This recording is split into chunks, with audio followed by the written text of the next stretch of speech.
if the Lake District is like pop music, the Peak District's grunge. This is what I'm talking about. If you go in there, Galaxy Caramel and Maltesers, take them away, celebrations are nowhere. We have a slight problem.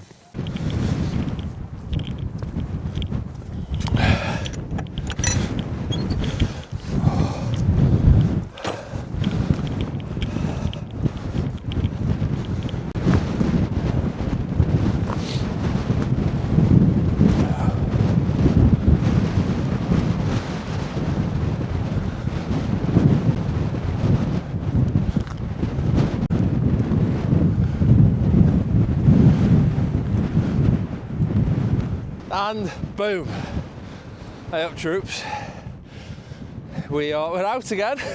Hey, guess what? You didn't know that, did you? We're in the peaks again. Start of these videos are the same every time. And we're heading up Bleaklow. The easy route from Snakes Pass side, so you get to park halfway up. But as always, I'm a little bit late. So I didn't have time to go on the other side, unfortunately. This is the way me and Brenny should have come, but me and Brenny went from the other side. Sorry, Brenny, if you're watching. So, quick rundown of the plan. Heading to somewhere I've never headed before. A place called Hernstones, which I've seen on the OS maps. It looks like it could be somewhere we could camp. Temperatures and weather. Apparently wind is 9 mile an hour all night. All night, same. Met Office says a bit more. The weird thing is, it's like constant. There's like very few gusts, it's just a constant. And the wind chill is biting. I've made a bit of a mistake already. I've got me like thick camp gloves in my bag, but my walking gloves I've left at home. So my hands are already, I don't know if you can see how pink they are. I've only been going about 5 minutes. They're already freezing, so probably going to have to get my camp gloves out of the bag. So we're heading up Bleaklow. You can see that there. We've camped there before.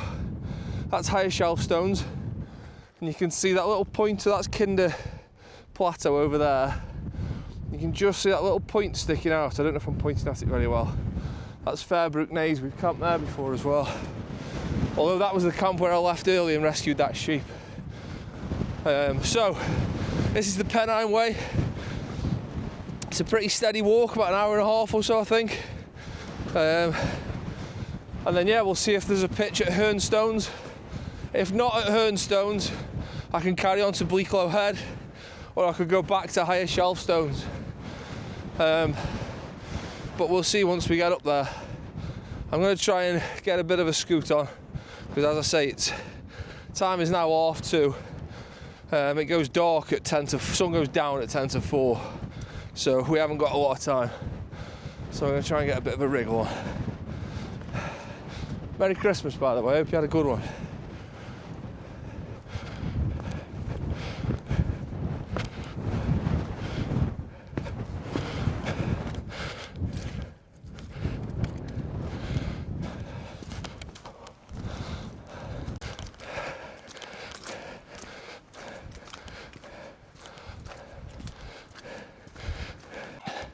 The path, whilst I'm grateful for it, is a lot of just like loose rocks.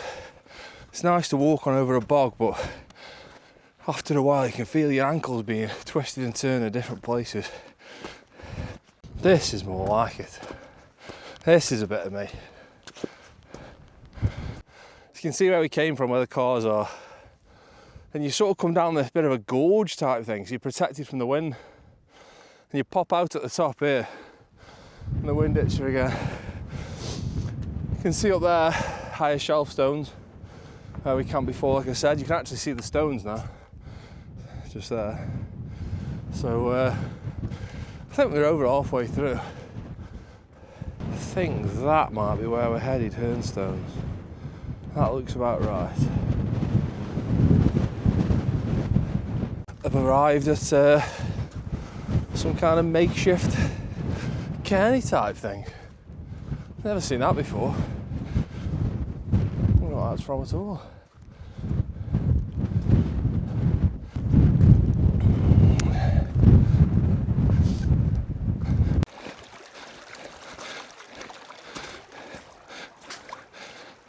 Here's one for you, bit of food for thought on the way up. If you could only keep one out of Rosie's Miniature Heroes, Quality Street and Celebrations, which one are you keeping and why?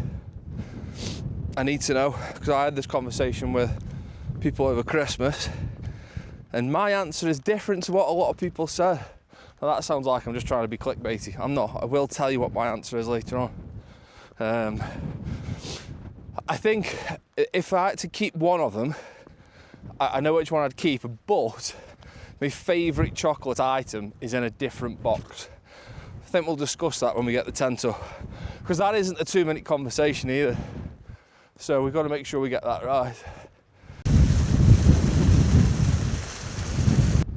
This is why I love the peaks. Just look at that. Just absolutely barren. There's something grimy and earthy about it, isn't there? I know it doesn't have the peaks and the scenery and the bigger mountains of the Lake District, but there's just something incredibly gritty about the peaks that I absolutely love. Like, absolutely nowhere near as scenic as the lakes, you know, obviously, I get that. But there's just something about it that just makes it feel a bit like, if the Lake District is like pop music, the Peak District's grunge. Do you know what I mean?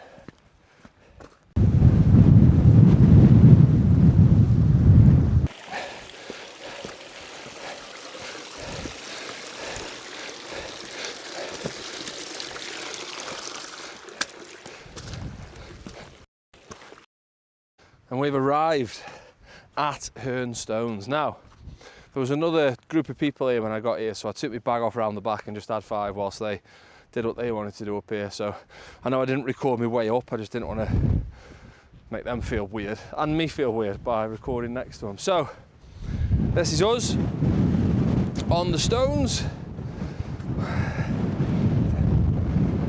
Oh, what a view, man.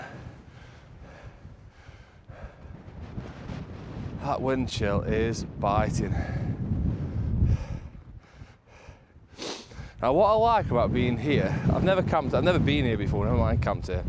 What I like about this is normally at a lot of the other spots, like up at Higher Shelf Stones and up at Bleaklow Head, which is that way, you can see civilization down the bottom, like you can see Manchester, especially from Higher Shelf Stones. Here, I can't see anything, I just see hills. It feels quite desolate, which I quite like.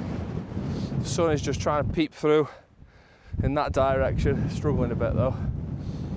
Now we've got to find a pitch, because if I turn you around, it is a bit, that's not straight at all. Oh, there might be a patch there, which is right where I came up past. That might just sit in nice there. We're in the Hilleberg Solo today. You might have known I had a Solo earlier this year and I sold it. And then I saw another one come up on Facebook Marketplace, so I bought that one. Because it was a decent price. I wasn't really looking for one, but I saw the price and I was like, I better have that. So I'm going to give it a run out tonight and then see if I didn't really get on with the last one. It was in the wind, the zips jangling. I know they're great tents. I'm not telling you Hillebergs aren't good. They're arguably the best, but I just couldn't get along with those zips jangling in like 20-mile-an-hour wind, just non-stop all night. Now I've seen a few people say you can cut the metal zips off and put a bit of paracord on, and that'll stop it jangling, but I don't know if I want to start chopping zips off, I don't know. So I'm going to give it another go tonight and see how I feel. It looks like I'm on the toilet here, doesn't it? I don't know why I'm doing that. What's nice though is I've never really camped anywhere near stones like this where I can have like a bit of a seat, a bit of a dining table here to have my dinner on. Time is 3:30. Sun sets in 20 minutes, dark in 40 probably, a bit less. So I'm probably going to start thinking about getting the tent set up, and if I'm honest, getting out of this wind, because this wind it's not dead strong by any means, but it's freezing. The wind chill is, yeah, it's biting. So let's start pitching the tent, I reckon.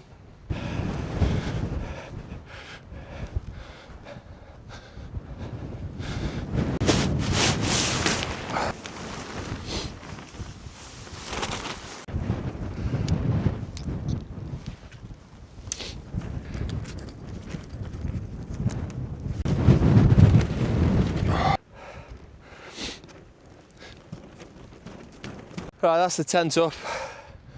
The wind is definitely way more than forecast. It said 9. It's definitely more than that. Well, anyway, not to worry. The only annoying thing is I pitched the tent in an awkward position to make sure that the foot end or head end, each end, were getting the wind.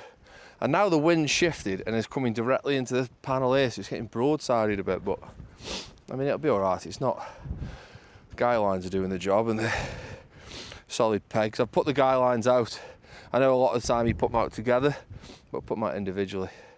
So, you know, it'll be absolutely fine, but I just can't get along with the Solo. I want to love it, because it looks class, but there's just something about it that I can't quite get along with, and I don't know why, because I know it's mint, but something doesn't quite tick right for me. Right, that's the tent up.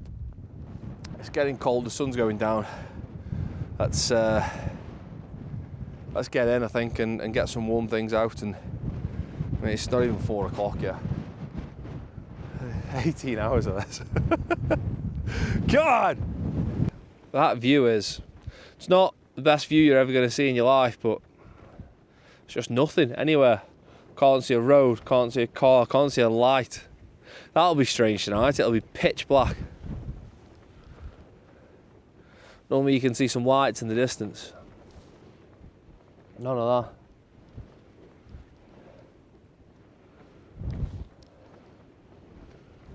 that. Just got out to measure the wind to just see what it is. I can hear a chopper coming in. What are we? Up to 19, which is slightly more than the 9 forecast, isn't it? It's the view from the front door tonight.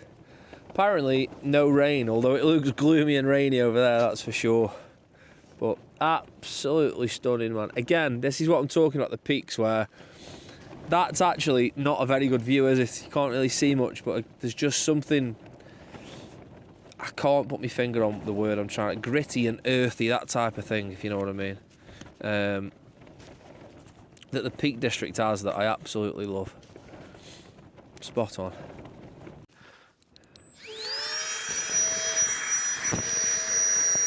Have you thought about your chocolate yet?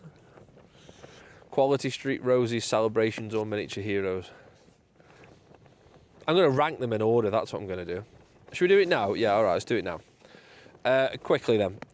Worst, and this isn't even a question for me, Quality Street is bottom of the pile. Straight away. Don't even have to think about it.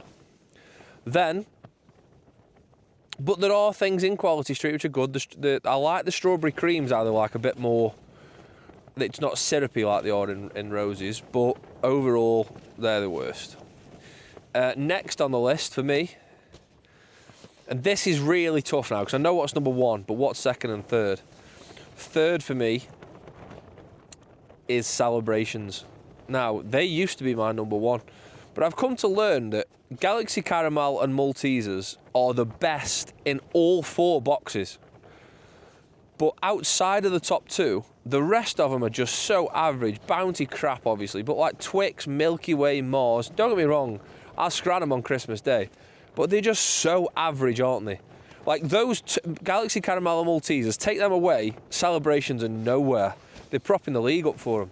So, yeah, third Celebrations. Second for me, and this has changed recently as well, Miniature Heroes.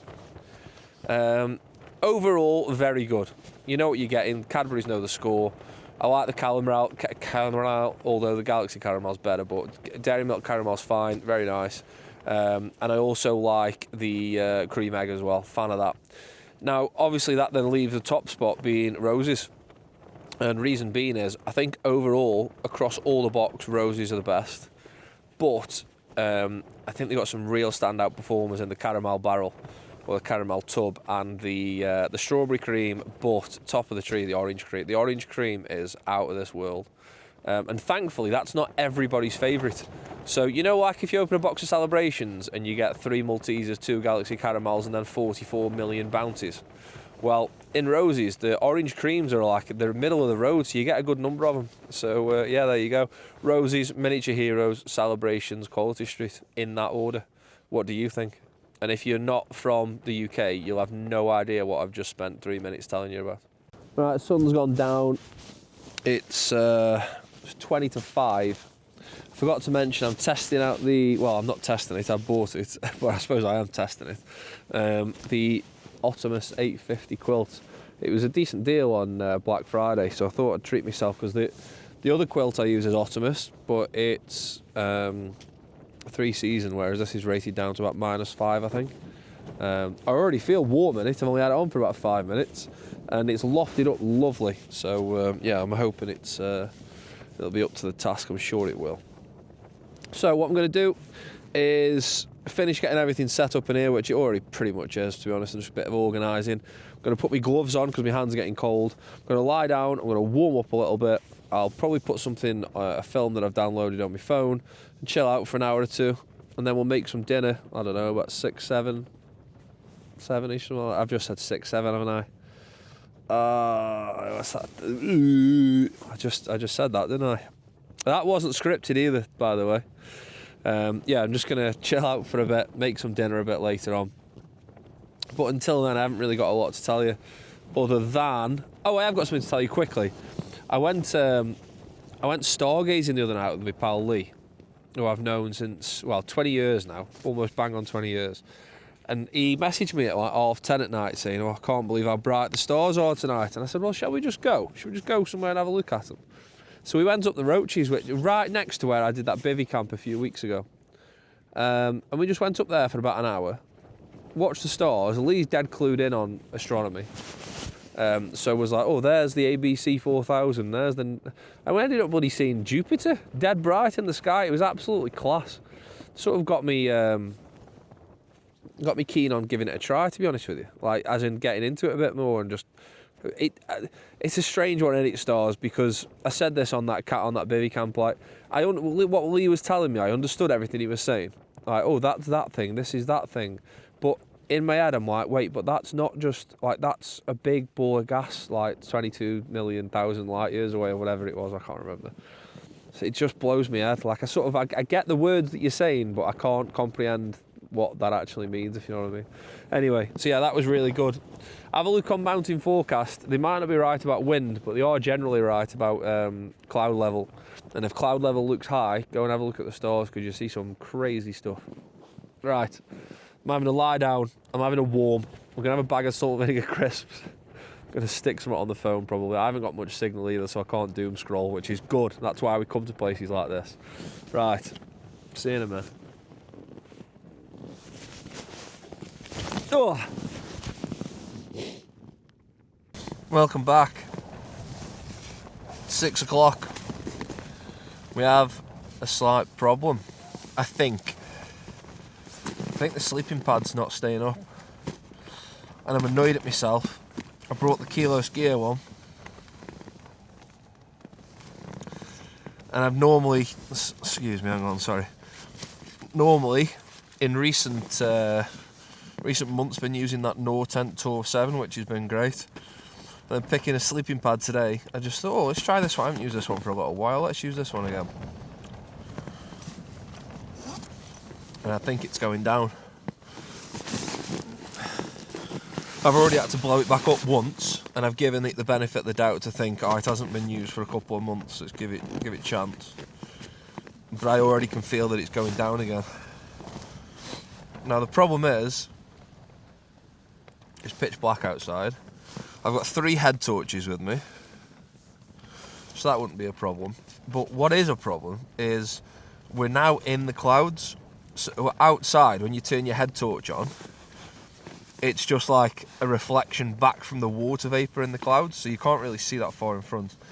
Now, walking back down isn't the end of the world, but the first 15-20% of the walk isn't great. It's very boggy.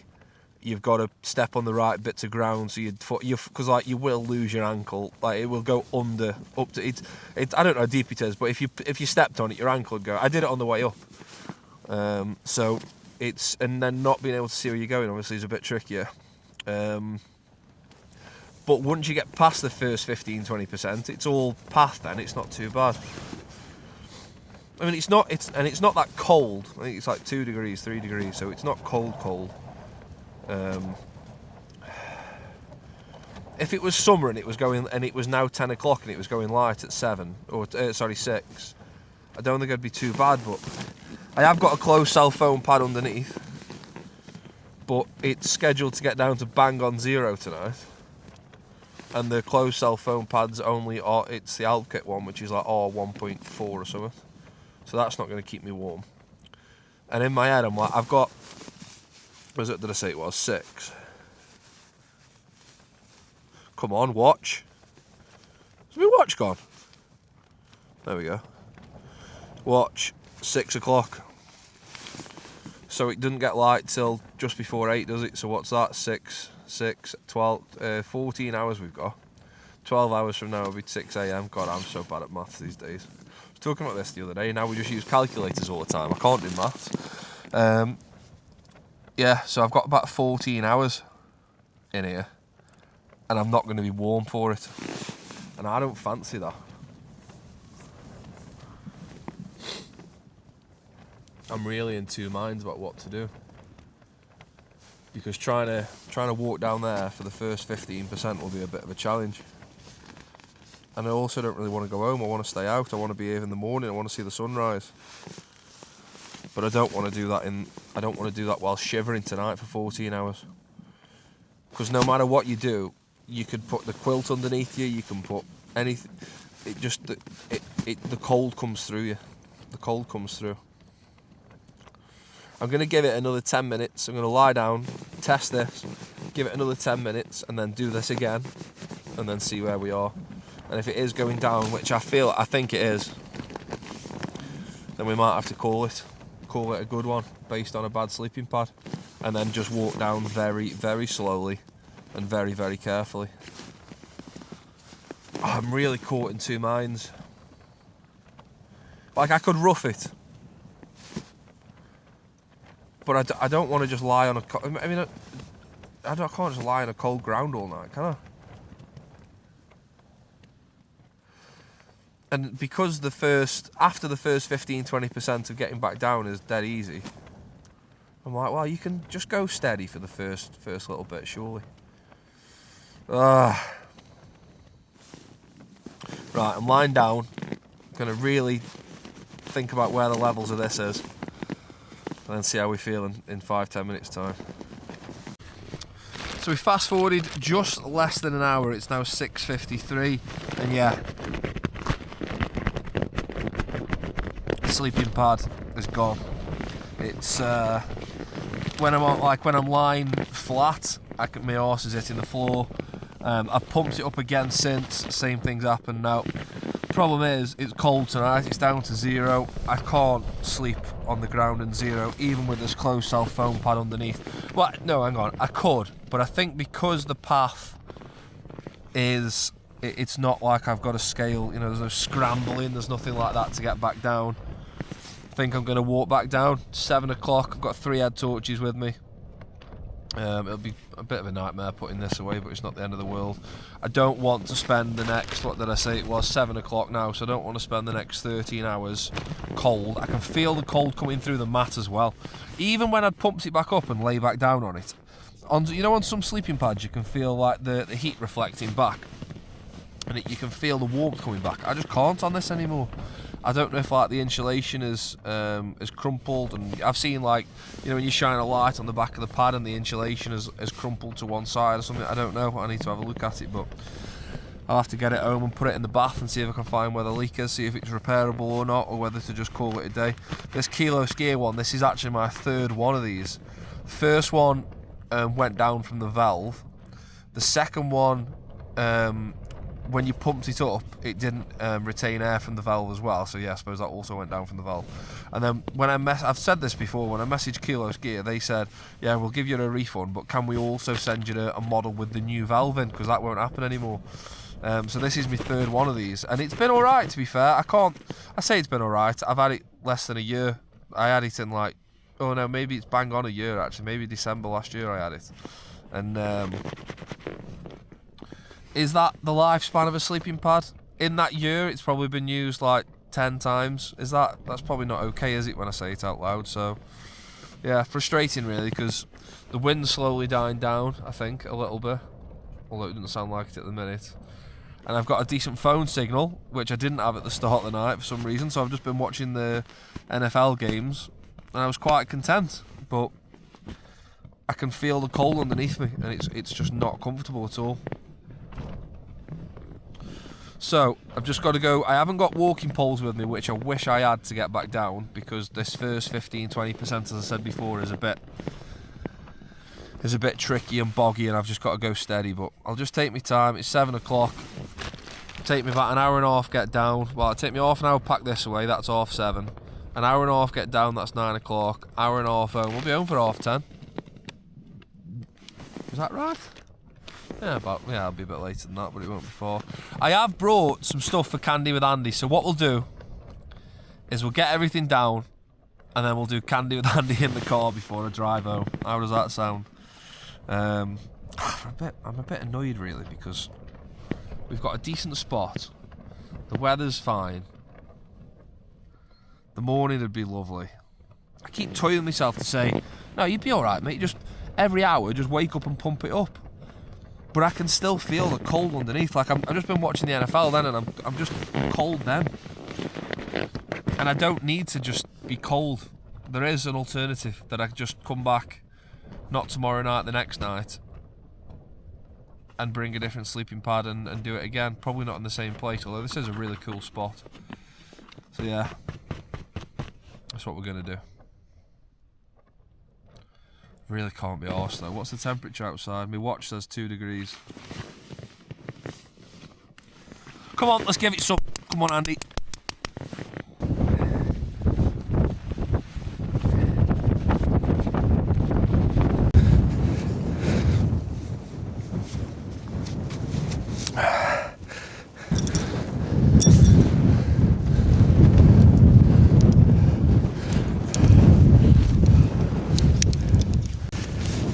Get in there, kill on.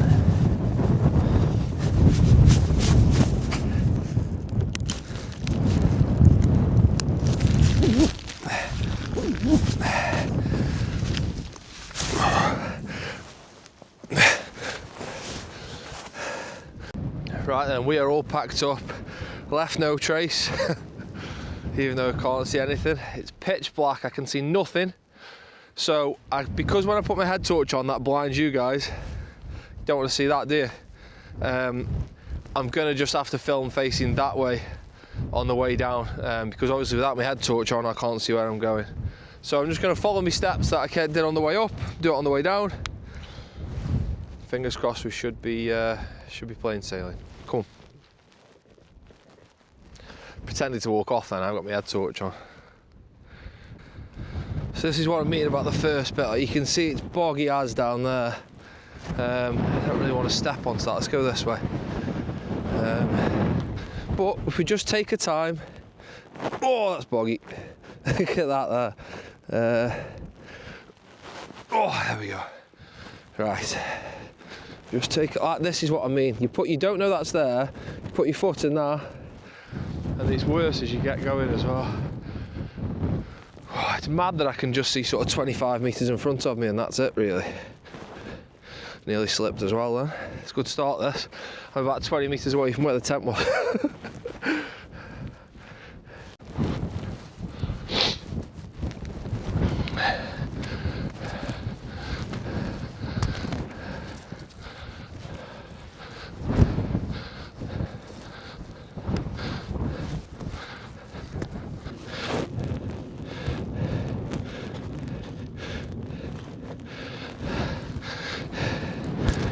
This is what I'm talking about. If you go in there, I don't know how deep that is. Jesus. Oh. So down on that left side is that waterfall we saw on the way up. It's so disorientating walking in the dark. It's insane. Unless you know where you're going, it's absolutely terrifying, man. Oh, well, the sealskin socks are earning the value here, because I'm stepping in so much shite. It's actually quite scary because you're only half sure you're on the right trail. And you're like, the path ends, and you're like, wait, where have I just missed the path? Okay, wait, I need to go back a bit. And there's just no, like, a landmark. If I was doing this in the daylight, obviously you'd go, oh, no, I walked past that yesterday. But I can't see that. I've disturbed a few grouse as well, they must have been getting their head down, so sorry about that. If you're listening. Oh.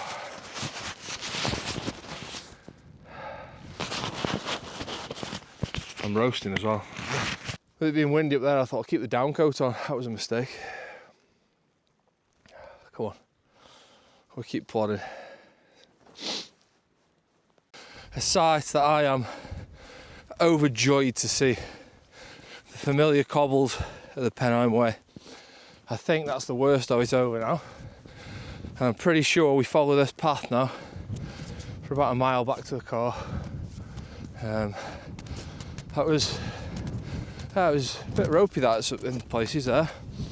Wasn't 100% sure I was on the right path because it's just a sort of set of mud paths that lead off in all different directions. No landmarks to go off. So yeah, I knew we had to turn right at some point up a hill. So I sort of used that as my guide stick, yardstick, whatever. But yeah, I think we're on the right way. Whew. Yeah, we definitely are, because this is that cairn that I said I don't know what that is, and someone's left the pasta pot there, the fucking scrubbers. I'll take it. Oh man, I feel so much better now I've seen something that I recognise. It's such a strange sensation walking in the dark, especially somewhere you've only been a few times. Oh, I feel absolute immense relief that we weren't going the wrong way. I don't think you'll be able to, yeah, you definitely can't see it on the camera, but with the naked eye you can see the light pollution of Manchester over there, just rising above the hill. And like we've talked about on the way up, that's higher shelf stones there, and you can see a great view of Manchester, but you can just see the light coming up. So it goes to say what Lee was talking about when we went stargazing, about how much of an effect that light pollution has on the stars. That was such a weird feeling there. Kind of knowing I was going the right way, but wasn't sure. Knew I had to sort of follow the stream, for used that as a bit of a guide stick, yardstick. I said the same thing again. But then never really knowing, and in your head you're like, am I going the complete wrong way here? There's no phone signal.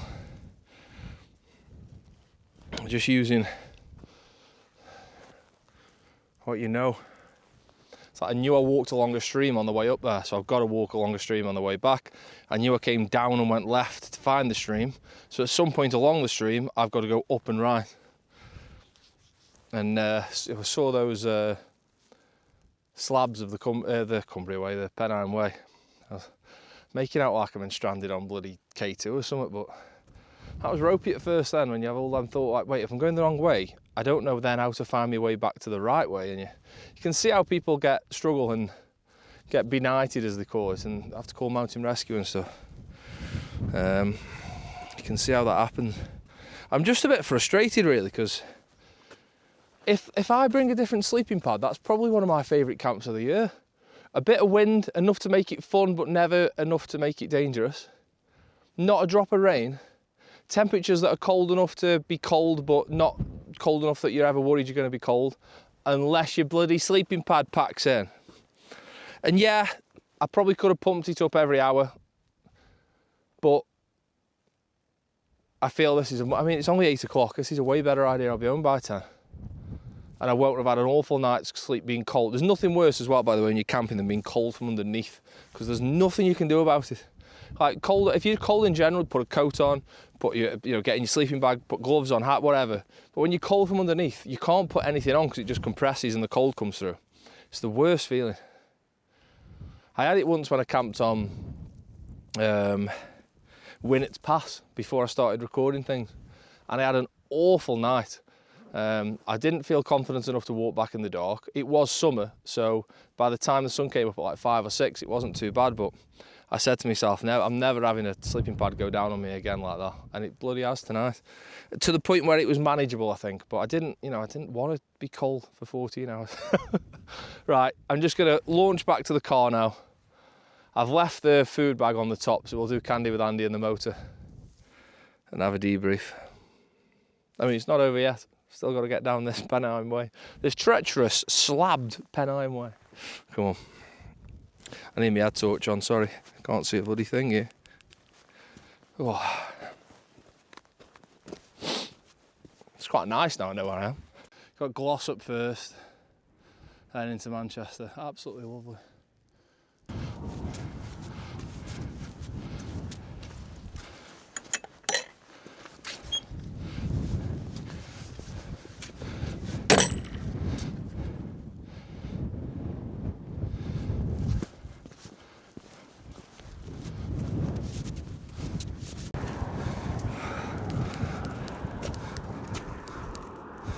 Oh, what are you doing in there?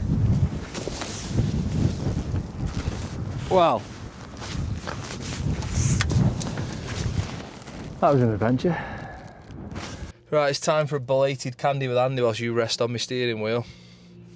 So, for Christmas, Laura very kindly got me some sweets that I hadn't yet done on this incredible series. Let me just put my belt on so they stop beeping at me. This incredible series. So we've got King Candy. It says king size bag, but there's only about 8 in there. They're called icy cups. I remember having these when I was a kid, but I don't remember what I called them. I don't think it was icy cups. And they're up against rhubarb and custard chews. Now these are going to be right up my drain pipe. Let's start with an icy cup. I don't know what's in them. Is it just chocolate? Oh no, they look a bit toffee maybe. Oh Jesus. Oh my God. So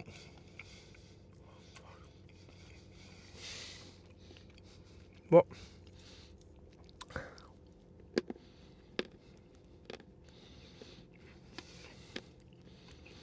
I mean, yeah,